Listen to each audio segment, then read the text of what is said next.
شادی ایک بہت بڑا فیصلہ ہے اور ایک ایسا فیصلہ ہے جس سے آپ کی زندگی بدل جائے گی. یہ جاننا بہت ضروری ہے کہ ان کاغذات پر آخر لکھا کیا ہے. دیکھیے، نکاح نامے میں وہ تمام حقوق، ذمہ داریاں اور قانونی چارہ جوئی کی تفصیلات درج ہوتی ہیں جو فریقین کی آپس میں نہ بننے کی صورت میں کام آ سکتی ہیں. دو ایسے فریقین جو نکاح نامے میں لکھی ہوئی تمام باتوں سے واقف ہوں اور اس بات کی ضامن ہوتی ہیں کہ وہ ایک خوشحال اور اچھے مستقبل کی طرف قدم اٹھا رہے ہیں. ہم ابھی آپ کے نکاح نامے کے تمام خانوں کو ایک ایک کر کے پڑھتے ہیں کیونکہ یہ سب انتہائی اہمیت کے حامل ہیں. نکاح کس چیز کا نام ہے؟ دیکھیے، نکاح دو فریقین کے درمیان ہونے والا ایک معاہدہ ہے. دونوں فریقین نکاح نامے پر دستخط کرتے ہیں جس کی تحت ان کی شادی قانونی ہو جاتی ہے.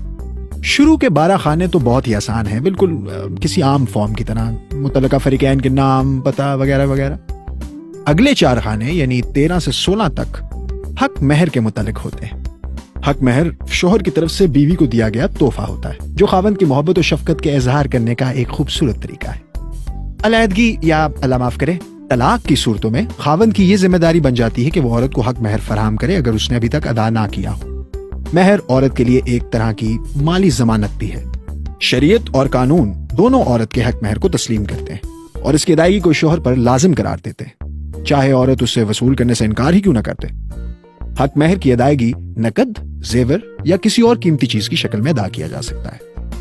مہر کی 2 اقسام ہوتی ہیں: موجل جو کہ شادی سے پہلے یا نکاح کے وقت ادا کیا جاتا ہے، اور موجل جو کہ نکاح نامے یا معاہدے میں طے شدہ وقت پر ادا کیا جاتا ہے. یہ حق مہر عورت طلاق کے وقت یا زندگی میں کسی اور موقع پر طلب کر سکتی ہے. کسی دشواری کی صورت میں عورت قانون کی مدد حاصل کر سکتی ہے.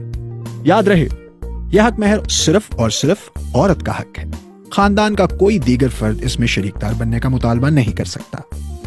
شق نمبر 17 فریقین کو کوئی بھی خاص شرائط لکھنے کی اجازت دیتا ہے، جیسے کہ ماہانہ جیب خرچ یا گھریلو اخراجات کی وضاحت وغیرہ. یاد رہے کہ یہ شرائط شریعت اور ملکی قانون کے حد کے اندر رہ کر کیے جاتے ہیں. 18 اور 19 نمبر خانے طلاق کے حق کے بارے میں ہوتے ہیں. دیکھیے، اللہ نہ کرے کسی کی بھی ازدواجی تعلقات میں ایسی خرابی ہو، لیکن پھر بھی ان امور کے بارے میں تھوڑا بہت جاننا تو ضروری ہے نا. طلاق ایک حقیقت ہے، اس لیے آنکھیں بند کر دینے کے بجائے بہتر یہ ہے کہ طریقہ کار اور اصولوں کو سمجھا جائے. خانہ نمبر 18 اس بارے میں ہے کہ آیا خاوند نے بیوی کو طلاق تفویض کا حق سونپ دیا ہے یا نہیں، اور اگر سونپا ہے تو کن شرائط کے تحت. شوہر طلاق تفویض کا حق سونپنے سے پہلے شرائط لگا سکتا ہے اور عورت اس حق کو تب ہی استعمال کرے گی جب وہ شرائط پوری ہوں گی. طلاق تفویض کا ایک فائدہ یہ ہے کہ اس کو استعمال کے لیے عورت کو نہ تو عدالتی اجازت اور معاونت کی ضرورت ہوتی ہے اور نہ اس کی وجہ سے حق مہر متاثر ہوتا ہے، بلکہ وہ جو کا تو ہی رہتا ہے. اسی طرح نکاح نامہ کو سمجھنا اور اس میں دیے گئے حقوق سے بہرہ مند ہونا بہتر مستقبل کی ضمانت ہے. جبکہ خلا لینے کے لیے عورت کو عدالت سے رجوع کرنا پڑتا ہے. خلا کی صورت میں عدالت بیوی کو یہ کہہ سکتی ہے کہ وہ 50% تک اپنے مہر غیر موجل کے حق سے دستبردار ہو جائے اور مہر موجل میں سے 25% تک کے حق سے دستبردار ہو، مگر خلا لینے کے لیے خاوند کی رضامندی ضروری نہیں. شق نمبر 20 کے تحت بیوی مہر، نان نفقہ اور دیگر اخراجات کی تفصیلات تحریر کروا سکتی ہے اور یہ کہ ان کو ادا کرنے کی تاریخ کیا ہوگی.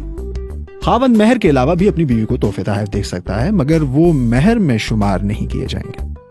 شق نمبر 20 اور 21 کے تحت عورت خاوند پر یہ شرط لگا سکتی ہے کہ جب تک وہ میاں بیوی ہیں تب تک خاوند دوسری شادی کا اہل نہیں ہوگا. تو یہ تھا نکاح نامہ. اس کی ایک ایک شق کو پڑھیے اور سمجھیے کیونکہ آپ کے خوشحال مستقبل کا ضامن یہی نکاح نامہ ہے. اب چونکہ آپ جانتے ہیں کہ نکاح نامہ کیا ہے، ایک لمبا سانس لیجیے اور اس پر دستخط کر دیجیے.